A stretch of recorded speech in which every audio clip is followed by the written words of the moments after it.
মিল্লাত, আজকে তারেক রহমান বলেছেন নির্বাচন ঘিরে ধীরে ধীরে দৃশ্যমান হচ্ছে অশুভ শক্তি, এবং আজকে আসলে প্রধান উপদেষ্টার সাথে জামায়াতের যে বৈঠক হয়েছে সেখান থেকে বেরিয়ে এসে জামায়াতের নেতা বলেছেন একটা নীল নকশা নির্বাচনের দিকে যাচ্ছি কিনা সেটি নিয়ে প্রশ্ন করেছেন তারা, এবং লন্ডনের নির্বাচনের তারিখ ঘোষণা এটি একটি নজিরবিহীন ঘটনা, সরকারের নিরপেক্ষতা ক্ষুণ্ণ হয়েছে।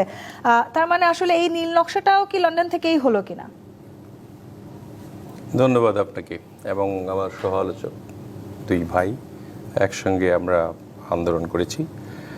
এবং প্রথমে আমি নূরের উপর হামলার নিন্দা জানাই, আর সাকিব ভাইয়ের যে জানিয়েছেন যেভাবে, এবং নূর আসলেও আমার খুব কষ্ট লাগছে আর কি, কারণ নূর আমার সঙ্গেই রিমান্ডও ছিল এই 5ই আগস্টের আগে। আমরা প্রায় 9 দিন একসঙ্গে রিমান্ডে ছিলাম। তখনও তাকে প্রত্যেক দিন নিয়ে মারা হতো, প্রত্যেক দিন তাকে নিয়ে মারা হতো। তো এই ওর জন্য আসলে আমি দুঃখ প্রকাশ করছি। এবং তো প্রশ্ন একটা, যে উপদেষ্টা আসিফ, যে সরকারের উপদেষ্টা, তিনি বলেছেন যে সরকার এর জন্য দায়ী, এর জন্য এই সরকার দায়ী। সরকার তো তিনিও আছেন, তিনিও দায়ী। তো মানে এই সরকারের যে একটা পরিপক্কতা, কাদেরকে নিয়ে সরকার চলছে, ওর আসিফের ভাষ্যও কিন্তু এটা বোঝা যায়। সে নিজে প্রশ্ন করছে আর কি, মানে প্রশ্নবিদ্ধ করছে যে এটা সরকার দায়ী, সরকার সেও আছে। তো আপনার যে প্রশ্ন, যে নির্বাচনের মধ্যে যে আমাদের ভারপ্রাপ্ত চেয়ারম্যান সাহেব বলেছেন যে একটি অশুভ চক্র, গুপ্ত চক্র এই নির্বাচনটাকে বানচাল করার চেষ্টা করছে, এটা বোঝা যায়। কারণ দেখেন, এখনও যে দোসররা, আমি বারবার যখনই আপনার কাছে এসেছি বা টকশোতে আসি তখনই বলি যে যতক্ষণ পর্যন্ত আপনার এই আওয়ামী দোসরদের আপনি না ধরবেন বা তাদেরকে আপনার আইনের আওতায় না আনবেন, ততক্ষণ পর্যন্ত এগুলো ঘুরতে থাকবে। আপনার ছবিতে 1 বছরেরও বেশি সময় পার হবার পরে সবার মনে পড়ছে সেটা না, আমাদের তো প্রথম থেকেই মনে পড়ছে। আমরা তো আর কেউ, আমরা এখানে 3 জন বসে আছি, আমাদের সরকারে কেউ নাই। তখন তাহলে এই বিষয়ে ব্যবস্থা নেওয়ার জন্য আপনারা কোনো পদক্ষেপ কেন? আমরা কেন পদক্ষেপ নেব? আমরা বলেছি, আমরা তো এখনো বলে যাচ্ছি, পদক্ষেপ তো প্রথম থেকে নেওয়া উচিত ছিল। এতদিনে পদক্ষেপ নিয়ে 6 মাসে নির্বাচন হয়ে যাওয়ার কথা ছিল। আপনি দেখেন ছবিতে যে ঘটনাটা ঘটলো, সেখানে মানে শত শত ছাত্র আহত হলো, এবং ওইখানকার প্রভিসি বলছে যে আমাদেরকে মেরে ফেলছে, দা নিয়ে হেলমেট বাহিনী, এরা ছাত্রলীগের ছেলেপেলেরা জনগণের সঙ্গে একসঙ্গে মিশে আমাদেরকে মারছে, আমাদের কাছে আসেন।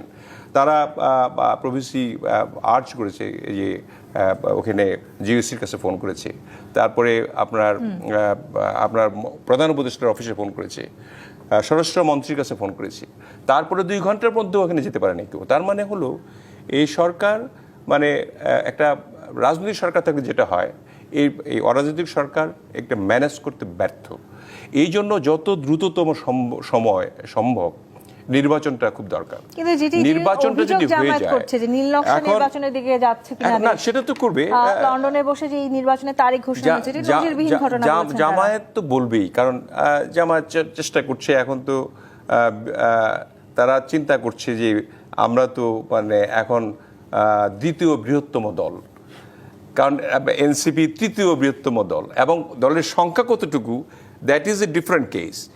বাট আপনি মানে যদি ধরেন আর কি, বিএনপি, তারপরে জামাত, তারপরে এনসিপি অ্যান্ড আদার্স, তো এগুলি মিলে ওরা চিন্তা করে যে আমরা তো দ্বিতীয় বৃহত্তম দল। যদি এইভাবে দেখেন, কিছু কিছু জায়গায় এমনও শোনা যায়, আল্লাহ মাফ করুন আর কি, যে জামাতে ভোট দিলে জান্নাতের রাস্তা ক্লিয়ার হয়ে যাবে, আখেরাতের রাস্তা ক্লিয়ার হয়ে যাবে, এই ধরনের মানে প্রচারণাও চালাচ্ছে তারা আবার দিয়ে দিছে আপনার প্রত্যেকটা জায়গায়, কিন্তু তাদের মনোনীত প্রার্থীও দিয়ে দিছে, যে এই যে তারা যে 300 আসনের মনোনয়ন প্রার্থী দিয়েছে, তারা তো নির্বাচন করবেন। এবং আজকেও জনাব তাহের, তিনি আমার সঙ্গে এমপি ছিলেন ওই 2001-এ, তো আজকে তো উনি তো বিবৃতি দিলেন, তিনি বললেন কিন্তু যে আমাদের ফেব্রুয়ারিতে নির্বাচন হবে, এটা আমরা ঠিক আছে, কিন্তু কিছু ষড়যন্ত্র রয়েছে, শর্ত আছে, ষড়যন্ত্র রয়েছে, এগুলিকে মোকাবেলা করে আমরা একমত হয়েছি যে ফেব্রুয়ারিতে নির্বাচন হবে। এখন আমার কথা হলো যে ফেব্রুয়ারিতে নির্বাচন হওয়াটা অত্যন্ত জরুরি, এবং ফেব্রুয়ারিতে নির্বাচন হওয়ার পরেও এখন যে মতানৈক্য দেখা দিচ্ছে, সেটা কিন্তু নির্বাচন হওয়ার পরেও ঐক্যের তো কোনো বিকল্প নেই, এটা আমরা জানি।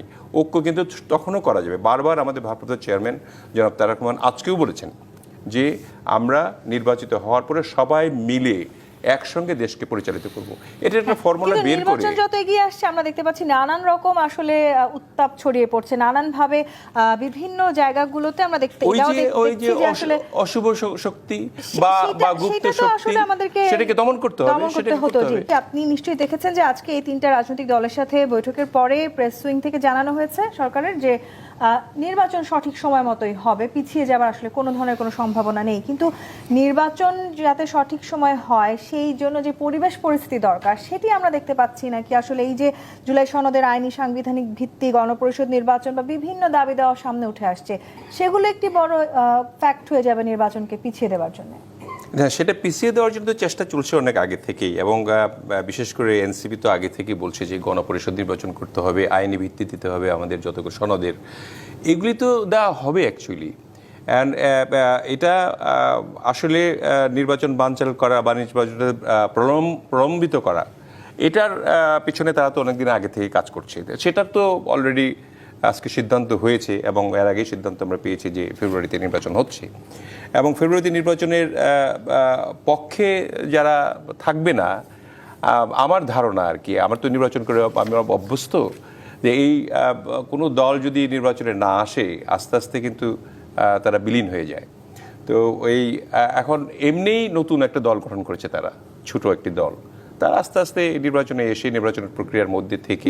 কিন্তু এখানেও তো একটা প্রশ্ন আছে মিল্লাত, যদি আসলে এই দাবিগুলো পূরণ না হয় এবং সেক্ষেত্রে যদি জামায়াত এনসিপি এই রাজনৈতিক দলগুলো নির্বাচনে না আসে, বিএনপি কি তাহলে আবারও সেই একা একা নির্বাচন করবে? একা একা নির্বাচন করবে? অনেকগুলি দল রয়েছে বাংলাদেশে, তো তিনটি দল না, বাংলাদেশের দল তো অনেকগুলি। আমাদের সঙ্গেই তো মানে ছিল 29টি দল তো একসঙ্গে আন্দোলন করেছে। তারপরে আপনার অনেকগুলি দল নিবন্ধন করার জন্য বসে আছে। তো দুটি দল না থাকলে খুব যে বেশি যায় আসবে তা নয়। আমি মনে করি নির্বাচনে যদি জামাত না আসে, এনসিপি না আসে, তবুও একটা নির্বাচন হবে, কারণ জনগণ উৎসুক হয়ে আছে একটা নির্বাচন ভোটের জন্য। 17 বছরে ভোট দিতে পারেনি, মানুষ উৎসুক। এবং তরুণদের, আমি জানেন, আমি এই কিছুদিন আগে একটা কর্মী সভা করে আসলাম, তরুণদের যে উচ্ছ্বাস যে ভোট কবে হবে, এটা মানে একটা বিরল একটা ঘটনা আর কি। তারা ভোট দেওয়ার জন্য প্রায় 4 কোটি তরুণ, এখন প্রায় 3.5 কোটি 4 কোটির মতো তারা নতুন ভোটার, এবং এরা ভোট দেওয়ার জন্য অস্থির হয়ে আছে। দে উইল নেভার থিঙ্ক যে জামাত আসলো না, এনসিপি আসলো না, কেন কেউ আসলো না, তারা বিএনপিকে ভোট দিতে দিবে কিনা জানি না, আমাকে তারা ভোট দিতে চায়, তারা হয়তো তারা বেছে নিবে যে কয় দল নির্বাচন করবে সেই দলের মধ্যে যাদের ম্যানিফেস্টো ভালো, যেমন আমাদের 31 দফার মধ্যে আমাদের সমস্ত দেশকে ঢেলে সাজানোর জন্য যে একটা প্রক্রিয়া আমরা নিয়েছি, সেটা যদি তারা পছন্দ করে তারা ভোট দেবে। এখনকার যে তরুণরা অত্যন্ত মেধাবী, এবং তারা সূক্ষ্ম চিন্তা করে কিন্তু কে দেশ পরিচালনা ভালো করতে পারবে তাকেই তারা ভোট দেবে। মুর্শিদুজ্জামান মিলাদ, ঠিক এই সময়টাতে দাঁড়িয়ে আসলে একটি রাজনৈতিক দলের কার্যক্রম স্থগিত নিয়ে আমরা দেখতে পেলাম নানান রকমের উত্তেজনা সৃষ্টি হয়েছে, রাজনীতিতে উত্তপ্ত অবস্থা। এই সময়টাতে আসলে এই রাজনৈতিক দলের কার্যক্রম স্থগিত করাটা সবচাইতে জরুরি ছিল বলে কি আপনি আদৌ মনে করেন, নাকি এটিকে কেন্দ্র করে আসলে এই ধরনের পরিস্থিতি সৃষ্টি করারও এক ধরনের অপপ্রয়াস হচ্ছে? না, এটাকে কেন্দ্র করে একটা অপরাজনীতি বা অপপ্রয়াস একটা আছে। আমার মনে হয় যে জাতীয় পার্টির কথা বলছেন, তো তাকে নিষিদ্ধ করার জন্য আজকে এনসিপিও বলেছে আর কি।